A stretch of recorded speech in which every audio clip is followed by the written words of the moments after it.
ঈদের আগের দিন ঘরমুখী মানুষের ঢল নেমেছে সড়ক, রেল ও নৌপথে। এই মুহূর্তে গাজীপুরে আছেন সহকর্মী মেহেদী হাসান, টাঙ্গাইলে কাদের তালুকদার, বিমানবন্দর রেল স্টেশনে আছেন রাইদুল ইসলাম শুভ এবং সদরঘাটে আছেন তানভীর হাসান মেঘ। শুরুতে যাচ্ছি মেহেদীর কাছে।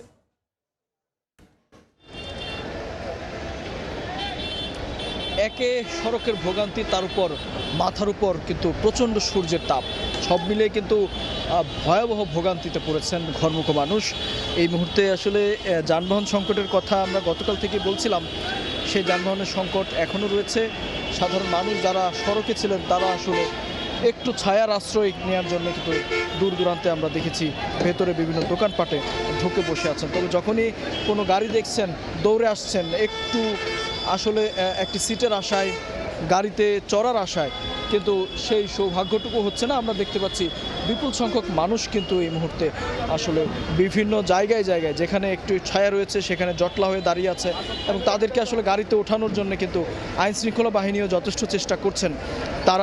তারা কিন্তু বারবার এই পরিবহনের মালিক যারা রয়েছেন তাদেরকে বলছেন কিছুটা কম ভাড়ায় হলেও প্রয়োজনে দাঁড়িয়ে যেন নিয়ে যাওয়া হয় সেই ব্যবস্থাও কিন্তু রাখার চেষ্টা করছেন। তবে সেটিও কিন্তু আজও সম্ভব হচ্ছে না, পর্যাপ্ত গাড়ি সংকট, নেই গাড়ি।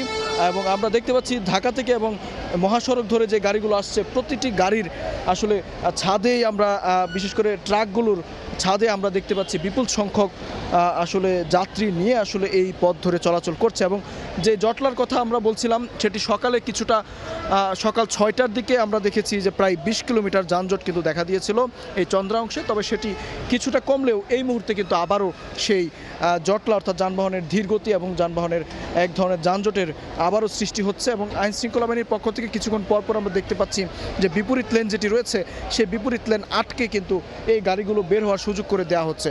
তবে আজকে এখন পর্যন্ত সেই গাড়িগুলো আটকানোর ফলেও কিন্তু এক ধরনের ভোগান্তির সৃষ্টি হয়েছে। সকালে কিন্তু বেশ কয়েকটি পরিবহন কিন্তু আমরা দেখেছি টাঙ্গাইল মহাসড়কে কিন্তু আটকে ছিল, সেগুলো ঢাকায় না ঢোকার ফলে কিন্তু এই ধরনের অর্থাৎ এই যানবাহন অর্থাৎ যারা আসলে অপেক্ষমান আছেন যে কখন আসলে গাড়ি আসবেন, তারা কখন গাড়িতে করে আসলে যাবেন সেই বিষয়টি নিয়ে তারা বলছেন। এবং আইন শৃঙ্খলা পরিস্থিতি কথা যদি বলি, পুলিশের পাশাপাশি সেনাবাহিনীর সদস্যরাও কিন্তু ব্যাপক চেষ্টা করছেন আসলে এই ধরনের সড়কের চিত্র যেটি রয়েছে তারা কিন্তু বদলানোর চেষ্টা করছেন এবং মানুষের ভোগান্তি কিছুটা কমানোর চেষ্টা করছেন। তবে আদতে কতটুকু সম্ভব হচ্ছে সেটি আসলে বোঝা মুশকিল, কেননা এখন পর্যন্ত এখানে এই পথের যাত্রী যারা রয়েছেন তারা কিন্তু ব্যাপক ভোগান্তির কথা আমাদের জানিয়েছেন, তার উপর বাড়তি ভাড়ার চাপ রয়েছে।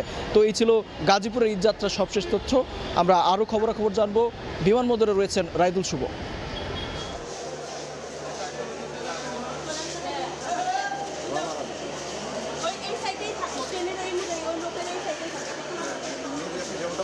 যে আসলেই সত্যি আছে, কিন্তু প্রচণ্ড গরম পড়েছে এই রাজধানীতে এবং শুধু সড়ক পথে আসলে গরমটাই নয়, আমরা যে স্টেশনে রয়েছে এত বেশি মানুষ, সেই মানুষের চাপে কিন্তু প্রচণ্ড গরম এখানে অনুভব করছে যাত্রীরা। কেননা সকালে ভোরের আলো ফোটার আগে কিন্তু তাদের গন্তব্যে যাওয়ার জন্য কিন্তু স্টেশনে ছুটে এসেছে।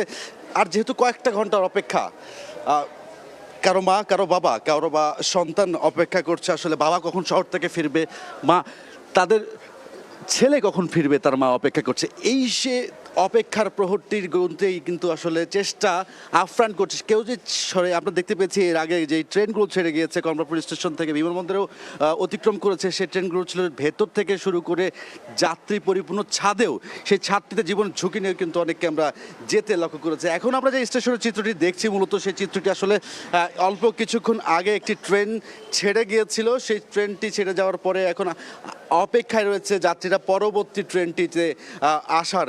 কেননা আর যেহেতু আজকে দিনটাই শেষ, যেমনটা বলছিলাম, আসলে যে কারণে আসলে অনেকের ব্যস্ততা ছিল, সেই ব্যস্ততা শেষ করে আজকে একদিন আগে বাড়ি ফিরছেন তাদের প্রিয়জনের সাথে ঈদ করতে। শত বাধা, শত কষ্ট তাদের কাছে অনেকটাই ক্ষীণ হয়ে দাঁড়িয়েছে এই সম্পর্কের টানে বাড়ি ফিরতে পারাটা। যদি বলে ট্রেনের যে শিডিউল আমরা সকাল থেকে দেখেছি যে ধূমকেতু এক্সপ্রেস ট্রেনটি রাজধানী অতিক্রম করেছে, রাজশাহীর উদ্দেশ্যে ছেড়ে গিয়েছে সময় মতোই। প্রতিটা ট্রেনই কিন্তু আমরা দেখতে পাচ্ছি যে সময় মতো গন্তব্যে তারা ছেড়ে গিয়েছে। সড়ক পথে যেমন আমরা এটা দেখতে পেয়েছি যে একটা ভোগান্তি রয়েছে, তবে রেলপথে কিন্তু তেমন একটা ভোগান্তি নাই, তবে যাত্রী চাপ রয়েছে ব্যাপক। এতে করে আসলে ব্যবসা একটা গরম, আর এই চাপে কিছুটা অস্বস্তি হলেও সময় নিয়ে কিন্তু একটা বিড়ম্বনার সৃষ্টি হয়নি বলে আমরা যেমনটা দেখতে পেয়েছি সকাল থেকে। তো এখন পর্যন্ত সবশেষ খবর যদি আমরা বলতে চাই, কমলাপুর রেলওয়ে স্টেশন থেকে প্রায় 18টি ট্রেন ছেড়ে এসেছে, বিমানবন্দর অতিক্রম করেছে বলে আমরা জানতে পেরেছি। তো রেলপথের চিত্র এমনটাই ছিল আমার কাছে। সবশেষ আমরা অপর প্রান্তে রয়েছে আমাদের আরেক সহকর্মী, আমরা সেখানে চলে যাচ্ছি। একদম নেই বললেই চলে, কেননা ভোর থেকে কিন্তু এই যে সদরঘাট লঞ্চ টার্মিনাল রয়েছে সেটি কিন্তু একদম কানায় কানায় পূর্ণ ছিল। তবে এখন আমরা যেটি দেখতে পাচ্ছি যে পল্টনে কিন্তু আমরা বেশিরভাগই দেখছি যে সারিবদ্ধভাবে লঞ্চ কিন্তু বাধাই করে রাখা হয়েছে, এবং সেই সঙ্গে এখানের যে লঞ্চঘাটের যে টার্মিনালটি রয়েছে সেই পল্টনে কিন্তু একদম যাত্রী চাপ নেই বললেই চলে। অর্থাৎ একদিকে আমরা দেখছি যে ভোলাগামী এবং চাঁদপুর এবং ইলশাদ দিকে যে সকল যাত্রীরা রয়েছে সেই সকল যাত্রীদের চাপ একদিকে রয়েছে, অন্যদিকে একদম অপর প্রান্তে যদি আপনাদেরকে একটু ক্যামেরার ফ্রেমে দেখাতে চাই যে এই যে পল্টনের কথা বারবার বলছিলাম এবং সারিবদ্ধভাবে যে লঞ্চ বাধাই করে রাখা হয়েছে সেখানে একদমই আমরা ফাঁকা লক্ষ্য করতে পারছি, এবং বেশ অল্প কয়েকজন মানুষ ছাড়া কিন্তু আমরা ভোরবেলায় যে এরকম আমরা উপচে পড়া ভিড় লক্ষ্য করতে পেরেছি সেরকম ভিড় কিন্তু আমরা লক্ষ্য করতে পারিনি। কিছুক্ষণ আগে এখানে স্বরাষ্ট্র উপদেষ্টা এখানে এসেছিলেন এবং যাত্রীদের সঙ্গে লঞ্চের ভিতরে ঢুকেই কিন্তু কথা বলেছিলেন, এবং কারো কোনো অভিযোগ আছে কিনা, এবারের যাত্রা কেমন হচ্ছে সেই বিষয়ে কিন্তু তিনি যাত্রীদের সঙ্গে কথা বলেছেন। তিনি আমাদেরকে যেমনটা জানিয়েছেন এক প্রেস ব্রিফিংয়ে যে জুনের 1 তারিখ থেকে এখন পর্যন্ত মোট 724টি লঞ্চ ছেড়ে গিয়েছে এই ঢাকা সদরঘাট থেকে, এবং অন্যদিকে 8,72,000 যাত্রী এখান থেকে দক্ষিণ অঞ্চলে বিভিন্ন রুটে ছেড়ে গিয়েছেন। অন্যদিকে দক্ষিণ অঞ্চল থেকে শুধুমাত্র এই সদরঘাট লঞ্চ টার্মিনালে এসেছেন প্রায় 1 লাখের মতো যাত্রী।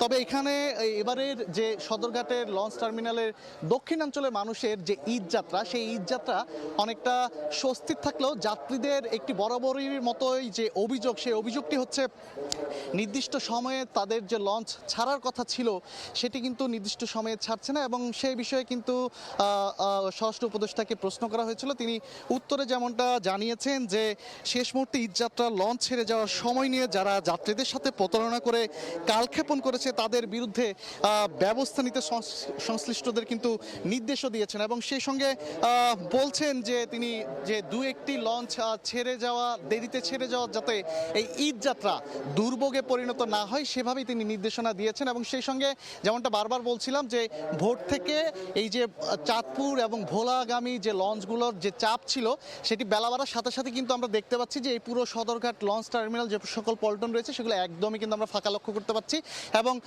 এখানকার সংশ্লিষ্ট যারা রয়েছে তাদের সাথে আমরা কথা বলে যেতটুকু তথ্য জানতে পেরেছি বিকেলের দিকে যাত্রীদের একটা চাপ বাড়তে পারে, কেননা বরিশালগামী যে সকল মানুষরা রয়েছে তখন তারা আসবেন বলে তারা ধারণা করছেন, এবং তখন একটা যাত্রীর চাপ থাকতে পারে বলে আমাদেরকে জানিয়েছে। তো এই ছিল আমার কাছে সদরঘাট লঞ্চ টার্মিনাল থেকে সবশেষ খবর।